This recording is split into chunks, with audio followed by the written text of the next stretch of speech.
요한복음 19장 25절에서 27절까지의 말씀. 한 절씩 교도록 하겠습니다. 요한복음 19장 25절에서 27절까지의 말씀. 제가 먼저 25절 읽겠습니다. 예수의 십자가 곁에는 그 어머니와 이모와 글로바의 아내 마리아와 막달라 마리아가 섰는지라.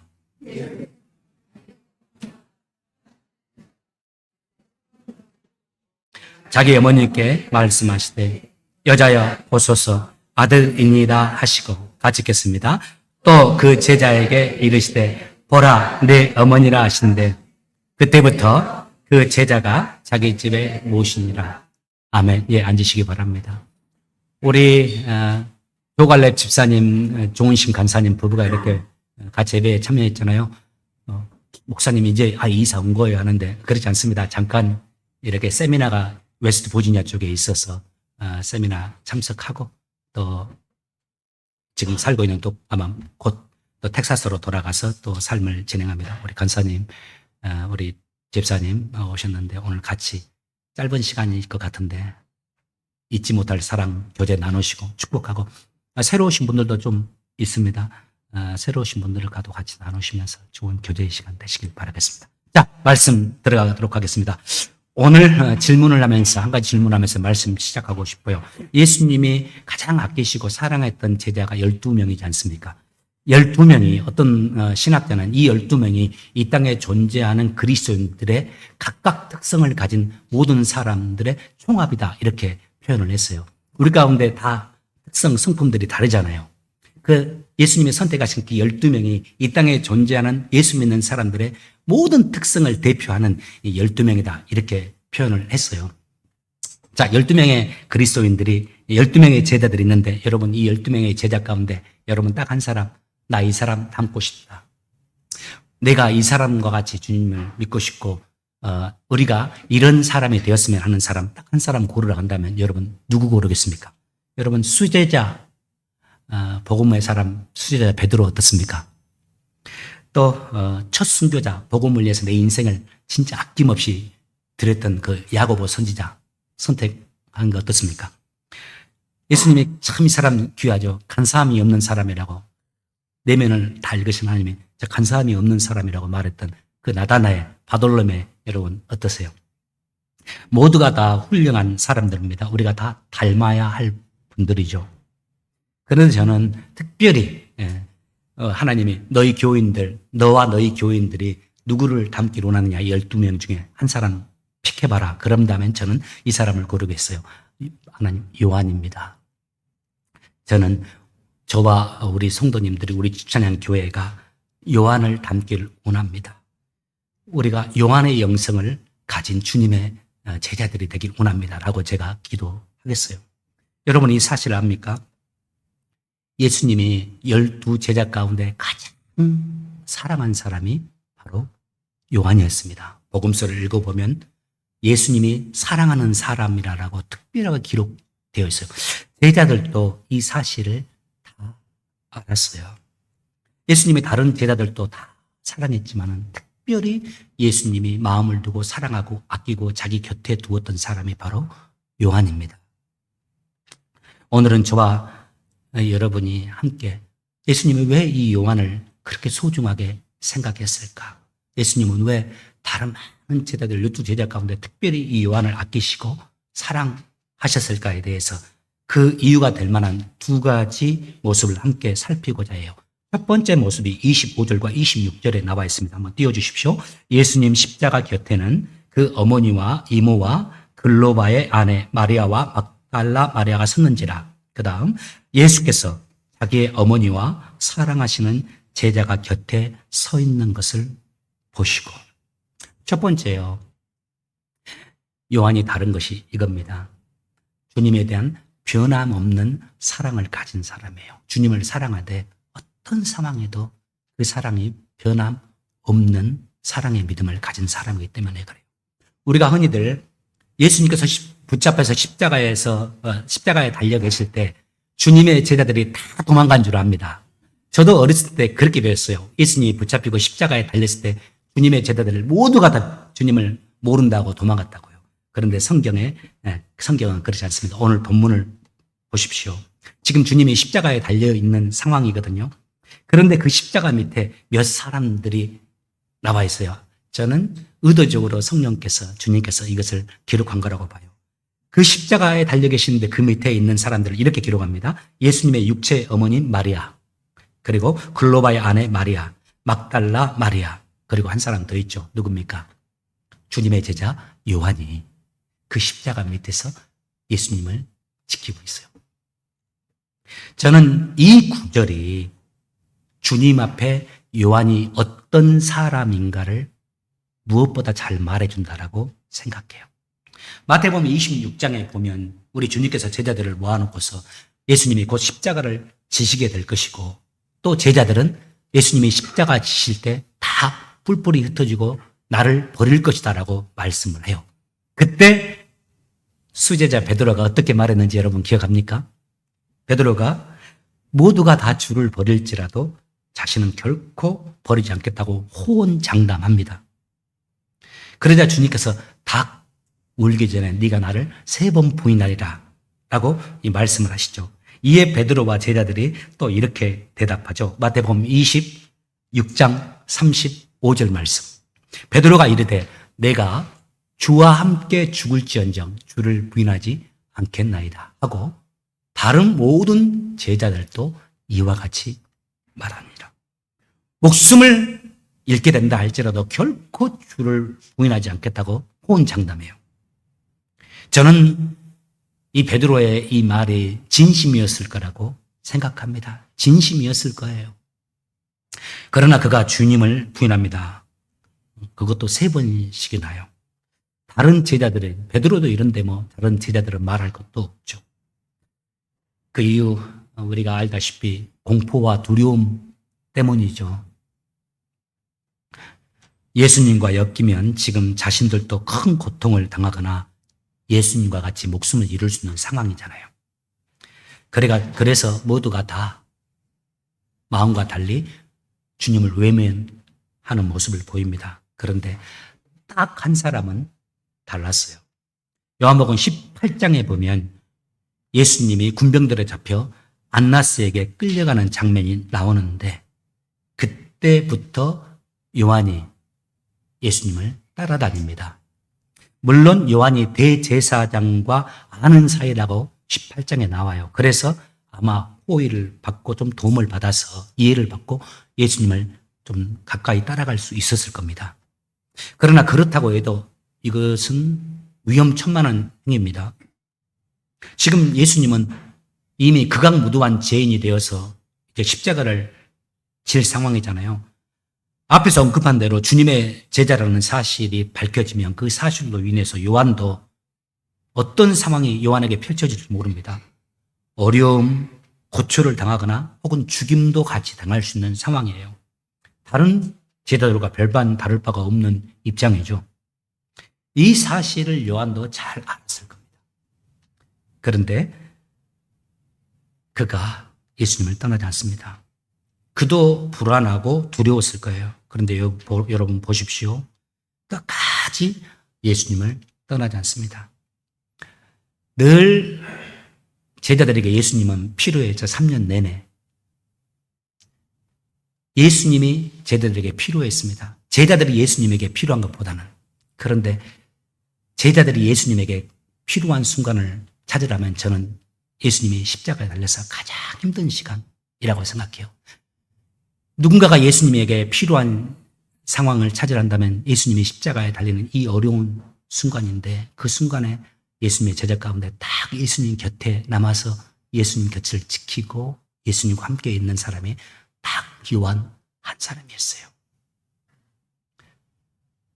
지금 세상이 많이 변합니다. 세상이 흔들리고 믿음도 흔들리고 믿음의 형제라고 생각했던 사람들도 그 믿음이 변질되고 주를 떠나기도 하고 이런 시대 속에서 저희들 이 아침에 이런 그리스도인들 되기를 소망합니다.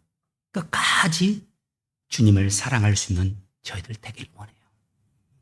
어떤 상황과 환경이 펼쳐져도 주님을 향한 우리의 사랑 흔들리지 않기를 원하고 요한처럼 늘 주님 곁에 있을 수 있는 주님과 함께 할 수 있는 하나님의 사람들 되시길 예수 이름으로 축복합니다. 두 번째, 저는 요한을 주님이 그렇게 특별히 아끼고 사랑하는 것, 저는 이 두 번째 때문이라고 생각해요. 성경에 나오는 모든 아름다운 이야기들 가운데 저는 오늘 이 이야기가 가장 아름다운 이야기라고 생각해요. 다 같이 요한복음 18장 26절과 27절을 보십시오.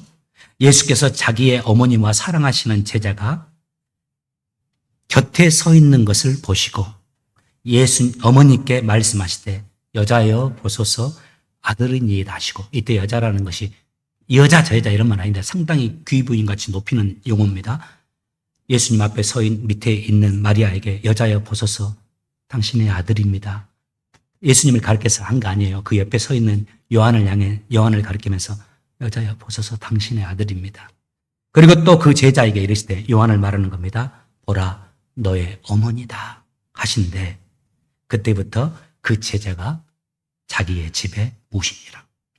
지금 예수님이 이 세상을 떠나야 할 상황이에요. 그런 상황에서 예수님의 마음에 가장 걸리는 사람이 누구일까요? 예수님이 이 세상을 이제 곧 33세의 젊은 나이로 떠나게 되는 상황인데, 예수님의 마음에 가장 미련으로 남는 거 뭘까요? 돈일까요? 아무것도 아니죠. 다 한 사람이었을 거예요. 네. 바로 자기의 육신의 어머니 마리아입니다. 마리아는 이 세상에서 가장 아픈 가슴을 가진 사람입니다. 자기의 아들이 그 많은 고초를 당하고 많은 이들의 손가락질을 받으면서, 그 고문을 받으면서 골고다 언덕을 올라가고 십자가에서 가시 면류관을 쓰고 숨을 헐떡이면서 사경을 헤매고 있는 상황이잖아요. 사투를 벌이고 있잖아요. 그것도 시로라기 하나 거치지 않고 온몸이 다 밝아 벗겨진 채로. 우리가 십자가 상을 보면 그래도 남성의 중요한 부분들을 이렇게 가리고 있지만은 사실은 그때 그러지 않습니다. 완전히 다 벗겨버립니다. 그렇게 달려서 지금 사투를 벌이고 있는 그 아들을 보는 그 어머니, 앞으로 인생이 어떻겠어요? 그 주님이 아시잖아요. 세상에 가장 아픈 가슴을 가지고 살아가야 될 마리아. 또 주님이 죽으신 후 그 위로 무서운 박해의 풍랑이 불어닥치잖아요. 기독교인들에게. 그때 가장 큰 위기와 위험 속에 놓일 수 있는 자도 마리아입니다. 뿐만 아닙니다. 예수님이 승천하신 뒤에 기독교인들이 많이 세워졌지만은 그 사이에 기독교인들 사이에 여러 분파가 생겼잖아요. 그리고 다소간 교리의 차이로 인해서 또 사람들끼리 분파가 갈등할 수 있잖아요. 이때 가장 정치적으로 이용당하기 쉬운 자가 바로 마리아입니다. 예수님 곁에서 가장 오랫동안 있었으니까 마리아 말이 맞을 거라 하면서 마리아를 데려와서 예수님 뭐라고 했지 하면서 자신들의 교리, 자신들의 주장을 정당화시키려고 하면서 여기저기서 활용할 수 있고 이용할 수 있는 존재가 마리아잖아요. 이래저래 예수님이 이제 죽으시고 부활 승천하시면 떠나시면 마리아의 입장이 참 쉽지 않은 형편이에요. 우리 주님이 그 육신의 어머니 마리아의 형편을 잘 알았습니다. 그래서 주님은 마리아가 가장 마음에 걸렸을 겁니다. 그런 주님께서 십자가 앞에 있는 요한과 마리아를 바라보시면서 이렇게 말하는 겁니다. 보소서 당신의 아들입니다. 그리고 요한에게는 보라 너의 어머니다. 무슨 말입니까? 좀 어머니처럼 돌아봐 달라는 말이겠죠. 근데 여러분 이 말씀 듣고 어느 선까지 돌봐야 합니까? 마리아에게 예수님 당신의 역할을 해달라고 요한에게 지금 부탁하는 건데요. 이 말씀 읽으면서 주님의 마음을 생각해 봐요. 만약 우리가 예수님이라면, 여러분이 예수님이라면 여러분 누구에게 여러분의 어머니를 맡기겠습니까? 돈 많은 사람이요, 돈이 있어서 어머니 보살필 수 있는 사람, 열정적인 사람이요, 신앙에 열심히 있고 뜨거운 사람이요, 헌신적인 사람이요, 권력이 좀 있는 사람이요, 지혜로운 사람이요, 다 마리아를 맡기기에는 좋은 조건은 맞습니다. 그런데 그것만으로는 불충분합니다. 더 중요한 것이 있습니다. 내가 참으로 신뢰하는 하는 사람이야 가능합니다. 저 사람은 마리아를 진심으로 소중히 여겨줄 사람이다. 나의 마음처럼, 아들처럼, 친아들처럼 마리아를 진심으로 정중하게 모실 수 있는 사람이어야 합니다. 특별히 그것이 몇 개월 혹은 몇 년이 아니라 어머니의 삶이 인생이 끝날 때까지 끝없이 그 세월을 변함없는 좋은 모습으로 그렇게 마리아를 보호해주고 봉양할 수 있는 사람이라고 생각하는 그 사람에게 맡길 거예요. 우리 주님에게는 요한이 바로 그 사람이었어요. 사람의 마음은 변합니다. 여러분도 그렇고 저도 그렇듯이. 오늘은 마리아를 친어머니처럼 혹은 정말 나의 생명처럼 모실 수가 있습니다. 진심을 다해서요. 그러나 마음은 변할 수 있습니다. 상황에 따라서는, 내 삶의 여건에 따라서는 어느새 마리아가 짐이 될 수도 있을 겁니다. 그러다 보면 시간이 지나면서 마리아를 함부로 대할 수도 있습니다. 잘못하면 마리아가 이리저리 이 사람 저 사람 손에 맡겨져는 천덕꾸러기 신세도 될 수 있잖아요. 그래서 마리아를 맡길 사람을 찾는 것이 분명 어려운 일입니다. 주님은 사람의 진 면목을 아시는 분이잖아요. 그런 주님께서 사랑하는 어머니 마리아를 마음 놓고 맡길 수 있는 사람이 바로 요한이었습니다. 우리들이 다 이런 사람들 되었으면 좋겠어요. 자, 그렇다면 주님의 그 부탁, 보라 네 어머니다, 이 부탁을 받은 요한의 반응은 어떠합니까? 본문 27절에서 이렇게 말합니다. 또 제자에게 이르시되 보라 내 어머니라 하신대. 그 다음 그때부터 그 제자 요한이 자기의 집에 모십니다. 요한이 주님의 부탁대로 행합니다. 시간을 내어서 잠시 마리아의 삶을 살펴보고 물질적으로 좀 도와주고 이 정도가 아니라 요한이 이제 예수님이 떠난 후 마리아를 자기의 집으로 친히 모셔서 데려와서 모십니다. 전승을 여러분 좀 들어보았을 거예요. 전승에 의하면 예수님의 어머니 마리아가 박해자들의 타겟이 되었기 때문에 마리아를 모시고 유다 땅 예루살렘을 떠나서 요한이 이방 나라로 유랑 생활을 해요. 이 지역 저 지역으로 피신을 다닙니다. 그러다가 꽤 오랜 시간이 지나서 박해의 손길이 적은 에베소에 정착합니다. 그리고 그곳에서 마리아가 뒤까지 마리아를 극진히 모십니다. 기록에 의하면 요한도 다른 사도들과 같이 세상 속에 나가 복음을 힘써 외치고 싶어 했다고 그래요. 그리고 제자를 한 사람, 요한의 형제가 있는데 그 형제가 야고보, 여러분 아시죠? 12제자 가운데 첫 번째 순교자가 자기 형제 야고보가 복음을 전하다가 첫 번째 죽었습니다. 그리고 제자들이 이 사람 저 사람이 복음을 전하다가 죽어갔다는 사실을 들으면서 요한도 그렇게 주의 복음을 전하면서 그들의 뒤를 따르기를 소망했다고 합니다. 그러나 그 소망 그가 이루지 못하죠. 여러분 왜 그런지 아시죠? 자신은 마리아를 지키고 보호하고 봉양해야 되는 소명을 받았잖아요. 아마 마리아가 죽으면 이제 마리아가 다 생명이 다해서 마리아가 죽으면 자신도 세상에 나가서 다른 친구들처럼 사도들처럼 복음을 내치다가 잡혀서 죽기를 원했을 겁니다. 그렇게 생각했을 거예요. 그런데 여러분 역시 아시다시피 요한은 그 소망 이루지 못합니다. 왜요? 그가 모시는 마리아가 엄청나게 장수해버립니다. 마리아가 세상을 떠날 때에는 요한도 노년에 이른 나이가 되어버렸어요. 요한은 마리아를 모시면서 그의 젊은 시절을 다 보내고 맙니다. 그의 꿈과 비전은 온데간데 없고 오직 마리아 곁에서 보낸 세월만 남았을 뿐입니다. 그러다가 그의 인생이 다 저물어 버렸어요.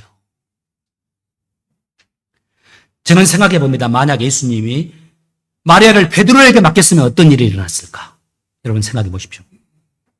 아마 베드로도 예수님, 내가 죽을지라도 내 생명 다해서 마리아 어머님 저를 모시겠습니다. 내 생명을 다해서 예수님의 어머니인 마리아 곁을 제가 지키면서 모시겠다고 호언장담했을 거예요. 그런데 그도 복음을 전하고자 하는 이 끓어오르는 열정에 마리아를 잠시 계시락하고 밖에 나가서 복음을 전하고 뛰쳐나갈 사람이잖아요, 베드로가. 그러다가 잘못될 수 있습니다. 그렇게 해서 그가 감옥에 갇히거나 혹은 목숨을 잃게 되면 마리아는 참으로 초라한 존재가 돼버릴 수가 있습니다.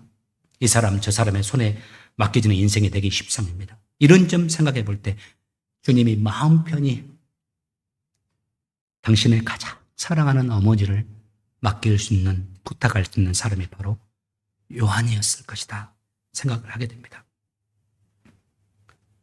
여러분, 우리가 여기서 질문할 수 있습니다. 이 요한의 인생을 우리가 어떻게 볼까요? 어떻게 보아할까요? 어떻게 평가할 수 있을까요? 아무것도 이루지 못하고 호송세월만 보냈다고 말할 수 있을까요? 저는 그렇지 않다고 생각합니다. 정반대로 생각합니다. 이 세상의 인생 가운데 가장 멋진 최고의 인생을 산 사람이 저는 요한이라고 생각해요. 하나님 나라에서 그리스도의 피로 구원받은 우리가 하나님 나라에 이르렀을 때 이 땅에서 우리가 헌신한 대로 주님께서 상을 주신다 한다면 가장 큰 상을 받을 사람이 바로 저는 요한일 것이라고 생각해요. 이 세상에서 자신에게 부여해준 그 힘든 역할을 가장 잘 감당한 사람입니다. 요한도 고단했을 겁니다. 요한도 많은 시간을 한숨을 쉬면서 마리아를 지켰을 겁니다. 그런데 그 일을 온전히 주님의 부탁을 끝까지 잘 감당하고 순종하면서 자신의 사명을 잘 감당했죠. 유명 목사님들 책에서 간혹 언급되었던 한 전도사님 부부를 여러분에게 전하고 싶어요. 이 전도사님이 인류대학을 나왔다고 책에는 나옵니다. 한국의 인류대학의 서울대, 고려대, 연세대, SKY 이렇게 말하는데 어느 대학인지는 모르겠는데 인류대학을 졸업했어요. 전도 유명한 청년이죠. 이 청년이 주님의 대학을 다니면서 부르심을 받아서 대학을 졸업한 다음에 신학대학원에 입학합니다. 너무나 이제 기대되고 귀한 길을 가는 사람이잖아요. 그런데 안타깝게도 그가 결혼해서 아이를 낳았는데 그 아이가 내성마비로 태어나게 되었어요. 심한 내성마비를 가진 아이로. 그로 인해서 행복했던 그의 가정 모든 것이 다 깨져버렸습니다. 그나마 전도사님은 주중에 신학대학원에 기숙사에, 한국은 신학대학원은 기숙사에 들어가서 2년, 3년을 살아가야 되거든요. 그래서 새벽기도 훈련도 해야 됩니다. 정식 그렇게 좋은 학교들은. 주중에 신학대학원에 기숙사에 있기 때문에 전도사님은 그래도 다소간 그 아이로부터 자유로울 수 있죠. 그런데 그 아이 돌보는 내성마비 아이니까 모든 것 다 하나하나 누군가가 옆에서 도와줘야 되잖아요. 손과 발이 되어줘야 돼요. 그 아이를 돌보는 몫은 고스란히 그 사모님, 어린 사모님 몫이었어요. 그러다가 그 전도사님이 한 교회 교육 전도사님으로 부임하게 되었습니다. 면접도 하고 그리고 부임했는데 부임 첫날 그 부부가 절망에 빠지게 됐어요. 부임 첫날 그 아이를 데리고 교회를 방문했는데 장애가 있는 아이를 본 그 교회 장로님들이 그 전도사님에게 사역자로서 우리 교회에서는 사역 섬기게 하는 것이 다소 어려움이 있기 때문에 그런 것을 감안할 때 우리 교회 형편에서는 맞지 않으니까 사임을 좀 해주시면 좋겠다 해서 사임을 공고받았어요. 결국 그가 자의반 타의반으로 그 전도사님이 교회를 사임하게 됩니다. 저는 우리 교회 당회가 그런 당회 되지 않기를 바랍니다. 성도들이 연약했을 때, 성도들이 잘못했을 때는 우리는 성도님들을 이해하기를 바라고 성도들을 돕기 위해서 애쓰고 노력합니다. 그러나 교육자들이 부족해서 실수할 때, 이런 연약한 자일 때는 우리는 너무 가차가 없는 것 같아요. 교회들이. 오히려 그런 사람들을 더 귀하게 여기고 더 힘써 온 교인들이 마음을 쓰면서 섬기고 살필 수 있는 우리 교회가 되길 바랍니다. 참으로 가슴 아픈 이야기입니다. 이렇게 하루하루 시간이 지나면서 이제 사모님이 뛰게 됩니다. 사모님도 사람이잖아요. 복음에 붙잡혀 있어도 그도 여성이고요. 그러다가 언젠가부터 사모님이 기도를 하는데 하나님께 이렇게 기도하는 겁니다. 하나님, 이 아이의 생명과 내 생명을 거두어 주십시오. 이 아이 데려가시고 나도 함께 데려가 주십시오. 그러면 저렇게 주님 사랑하는 장래가 촉망되는 우리 남편, 주님 마음껏 뜻을 펼치고 이 남편 통해서 하나님 영광 나타내면서 하나님 뜻이 이룰 수 있잖아요. 하나님, 우리가 방해가 되니까 이 아이 거두어 가시고 나도 함께 거두어 가 주십시오. 이거 언젠가부터 이 기도를 자주 하고 있는 겁니다. 그렇게 고통스러운 하루하루를 살아가던 어느 날, 그런데 주님께서 그 사모님의 심령에 이 말씀을 주셨다고 그래요. 딸아, 너무 힘들어하고 고통스러워하지 말아라. 이 아이는 네 아이가 아니라 내가 사랑하는 나의 아이다. 그런데 내가 가장 사랑하는 이 아이를 내가 누구에게 맡길 수 있겠느냐? 내가 가장 신뢰하고 믿는 너에게 그 아기를 맡긴 것이다. 기억해라. 네가 아이를 돌보는 것은 나를 돌보는 것이고, 네가 그 아이를 먹일 때 나를 대접해 주는 것이고, 네가 그 아이를 눈물로 식힐 때 나를 식혀주고 있는 것이다. 그래서 나는 너에게 항상 고맙다. 기도 중에 이 심령에 하나님이 이 음성을 이 사모님에게 주셨어요. 책에 보니까 그 주님의 음성을 들은 후에 사모님에게 천지개벽의 역사가 일어난 겁니다. 세상이 이제 다 달라져 버린 거예요. 그는 눈물로 아침을 눈물로 한숨을 쉬면서 시작했는데 이제는 노래를 부르면서 하루를 시작하는 겁니다. 그 아이가 이제는 더 이상 짐이 아닌 겁니다. 이토록 귀한 존재가 없는 겁니다. 이제는 그 아이를 돌보면서 힘을 내어서 짬짬이 자신의 일을 하면서 하루 일과도 진행할 수 있는 상황이 되었습니다. 힘들고 어려울 때도 많지만 하루하루 모든 순간이 의미 있는 순간이 그분에게 된 겁니다.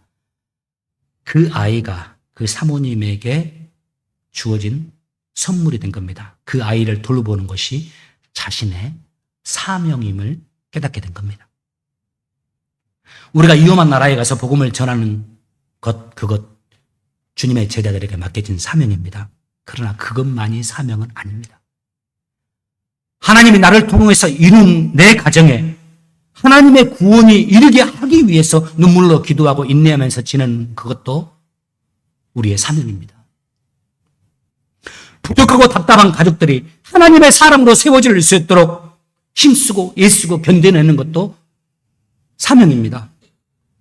연약하고 병든 배우자를 외면하지 않고 그의 곁을 지키며 그의 손과 발이 되어 인생을 보내는 것도 참으로 귀한 사명입니다. 큰 교회, 조건이 좋은 교회의 목사로, 성도로 섬기는 것도 사명이지만 작고 부족하고 기대할 것이 전혀 없는 교회를 이름 없이 섬기는 것도 사명입니다. 어쩌면 이 일들은 주님께서 요한에게 맡기신 일처럼 그 열매가 보이지 않고 그래서 답답하고 그래서 그저 아무 의미 없이 세월만 보내는 것과 같은 일처럼 보일지도 모릅니다. 그러나 아시다시피 이 일들 역시 사명이고 어쩌면 우리 주님의 눈에는 그 어떤 일들보다 가장 귀한 일이고 귀한 사명일지도 모릅니다.